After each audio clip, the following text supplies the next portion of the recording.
सचिन आता माफ आपण करा जरा मगाचं जे व्हिडिओ रेकॉर्डिंग झालं ते जरा आमची चूक होती. ते शेवटचं नव्हतं. तो शेवटचा नव्हता तो. शेवट हा बघा हा आहे, तुम्हाला दिसणार नाही, धुका आहे. आता आम्ही पोचतोय जिने दाखव, जिने दाखव. हे बघा, हे जिने बघा. जास्तीत जास्त आम्हाला 15 मिनिटं लागू शकता इथे पोचायला, कारण की तेव्हा- अतिशय दमलेलो आहोत. एक मिनिट. ते क्लिअरिटी नाही कारण की धुका आहे भरपूर इथे. आणि तो मगाशी जो आम्ही सांगितलं ना तो फक्त अर्धा होता, अर्धा.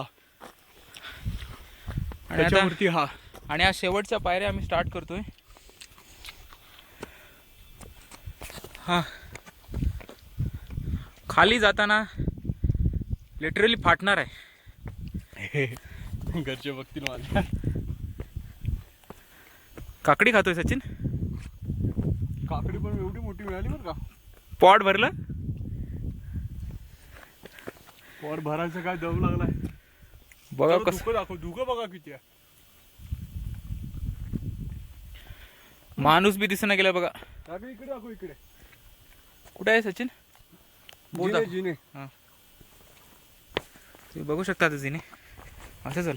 हा शूटिंग मध्ये ना तुम्हाला सोपं वाटत असेल, पण हे ना खरंच म्हणजे जीवावर आलंय हो. असं वाटतंय की इथूनच खाली जावं. पण काय करायचं, आपण मावळी ठरलो. शिवरायांचा अपमान होईल आपण वरती. बरोबर आहे. आपण वरती नाही गेलो तर शिवरायांचा अपमान होतो. जावं तर लागणारच. मी मराठी, जय महाराष्ट्र. तू बायकोला नाही आणलं, तुला कसं वाटतंय आता? खरंच नाही आणलं वाटतं ना? नाही, बरं झालं नाही आणलं कारण की खूपच त्रास झाला असता तिला. अच्छा. कारण की मला एवढा त्रास होतोय, मला वाटत नाही की ती चढली असती. त्यामुळे मी बरं झालं, माझं गुड डिसिजन. काकडीची क्वालिटी कशी आहे? छान आहे हो. स्वादिष्ट, गोड आहे.